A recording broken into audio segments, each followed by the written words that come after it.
We need to re-establish the peace because right now the US government is getting involved in the Xbox and Activision deal. We're hearing about Call of Duty canceling their future plans. We're gonna go through everything like Let's just get right into it. I do news videos, reaction videos every single day, so hit the subscribe bell and let's go for 2 likes on the video. Now the big homie Jason Schreier came on and he ends up throwing a flashbang over on the Xbox or Xbots fanboys, and right now the Sony ponies are doing helicopters with their release. I mean, just come back to planet Earth, okay? But listen, man, the fanboys Shiza, it's actually kind of hilarious. The Xbots says this: how dare you suggest this deal will be scrutinized by the US government? Phil knows what he's doing. And then actual members of Congress says that let's scrutinize this deal. And I actually went over on his Twitter account and I mean, god damn bro, in Urdu I would like to say ye propaganda nahi kar rahe, ye sala pura gandu kar rahe hain pende lode. And I just cannot say that word in English, okay?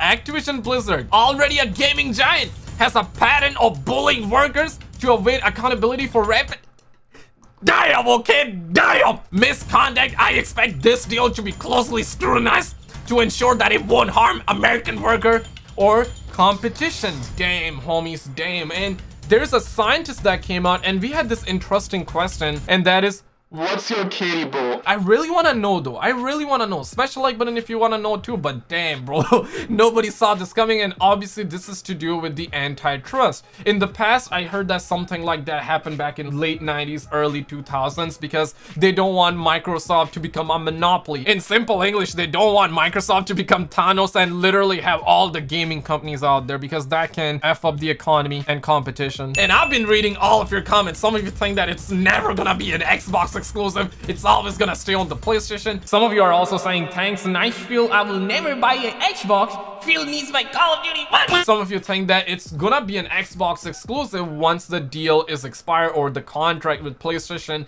is expired. And listen, all of you have really good arguments, but I guess it's safe to say nobody knows what's really gonna happen, because when you got the government getting involved like that without any lube whatsoever, damn, okay, that's massive. And surely Phil Spencer, his wording is very interesting, man. Our desire. So that's like that daddy level. That is that daddy talk, okay? That's how Phil Spencer is coming on. He says that this is our desire to keep Call of Duty on PlayStation. This is not definitive, but surely they say that they will be honoring all existing agreements, because PlayStation, Sony ponies, they had that reverse Uno card, so the game does not become an Xbox exclusive as soon as Microsoft or anybody would buy, because we have been hearing this for a while that Activision was looking to sell. Activision Blizzard CEO Bobby Kotick hinted that Microsoft wasn't the only company interested in a deal with Activision, so perhaps there was Sony looking into it as well. But at the end of the day, I mean, they got bukake hard by Microsoft. Then Jason Schreier came out, he put up this article, Call of Duty could ditch the yearly release schedule. Then I went over on the article, it says I pay $199 a month or $290 a year.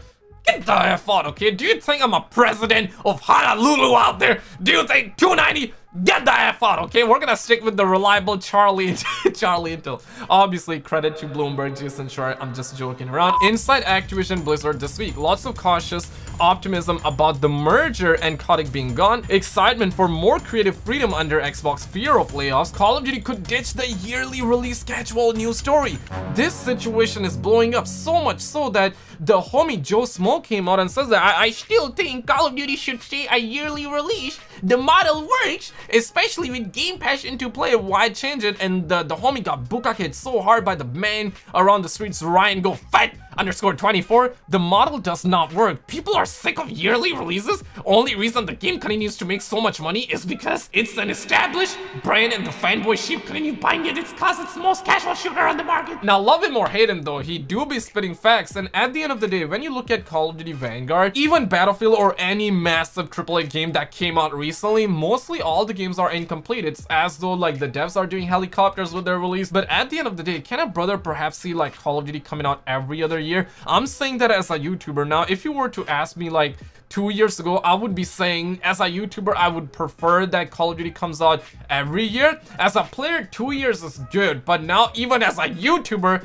I would prefer Call of Duty to come out every 2 years, because it's just gonna be much better for the franchise and even YouTubers. But high-level employees at Activision have discussed moving away from the annual release schedule. According to two people familiar with the discussions, although nothing has been finalized yet, there's a belief among many Call of Duty developers that releasing games at a slower cadence will please players and help bolster the franchise. And absolutely, because listen, as a YouTuber, once the new Call of Duty comes out, yeah, the numbers will spike up for a month and then they will just come back down because everybody's tired. Nobody fires dopamine. Johnny Boy gets soft after playing this game for a month straight, right? They're also talking about looking at the week launch of the last year's Call of Duty Vanguard, which saw a 36% decline from 2020's entry in the UK sales. Now, obviously, Call of Duty Vanguard is still the best-selling game of the year 2021, which, I mean, damn. Didn't we have like any other game out there? Now they're looking to slow down the Call of Duty release, and it might lighten developers' intense workloads, and it could provide new opportunities for Activision's game makers to work on other titles. And this year's Call of Duty is expected to redeem the franchise's fortune. This is about that Modern Warfare 2. I'll just say, don't let your dogs run, because we hear the same shiza every year. But I still have some hope in Modern Warfare 2 though. Phil Spencer also came out by saying this, right? Like, Phil Spencer said he will be looking at old Activision IP. He mentioned, I'm not really familiar with this, but obviously some people love it, and that team's resources to work on the franchise that I love that the teams really want to get. So Phil Spencer will be looking to revive older franchises as well, which is absolutely massive, and kudos to Phil Spencer for that, because I feel like that they're not really worrying about the sales, because their end goal is Game Pass. That's the bread and butter, okay? They're gonna try and have all the older Activision games under the Game Pass. If you're a fan of any of those older franchises, you're gonna be like, okay, 15 bucks a month, I'm gonna get that Game Pass, and then you're gonna be able to play those games. Microsoft is really in for the long term, because I see a lot of people saying that if Call of Duty becomes exclusive for Xbox, let's be real, they paid $70 billion. You don't pay $70 billion. Eventually, once the contract is expired, they're likely gonna make it Xbox exclusive, or make it so it's on the Game Pass and Game Pass is on PlayStation. Now, a lot of you have really solid arguments. Like, I totally see where people are coming from when they say if they don't put Call of Duty on the PlayStation, they're gonna lose money. Yes, they're gonna lose money, but at the end of the day, their end goal is not like making money with Xbox. Their end goal is making money with the Game Pass as a whole. And if they put it on Game Pass and Xbox, more people are gonna buy Xbox, and therefore they're gonna be having Game Pass, and that's gonna boost revenue, because Microsoft has been losing money with Xbox for years. Sony cannot afford that. Microsoft is a $1 trillion giant. They do more than just Xbox, but Sony really cannot afford to lose money. I believe that PlayStation 4 is what saved Sony, because they were like, hey man, it's not working out, we might go bankrupt. Maybe not bankrupt, but like we're not gonna be able to produce more PlayStations in the future. There might not be a new PlayStation. That was the thing back around like the PlayStation 3 and PlayStation 4 era, and PlayStation 4 was such a success that obviously now they are actually killing it, but obviously they're not killing it as much as Microsoft. But click on this video on the screen and I will see you right there. Just click it, man. You're gonna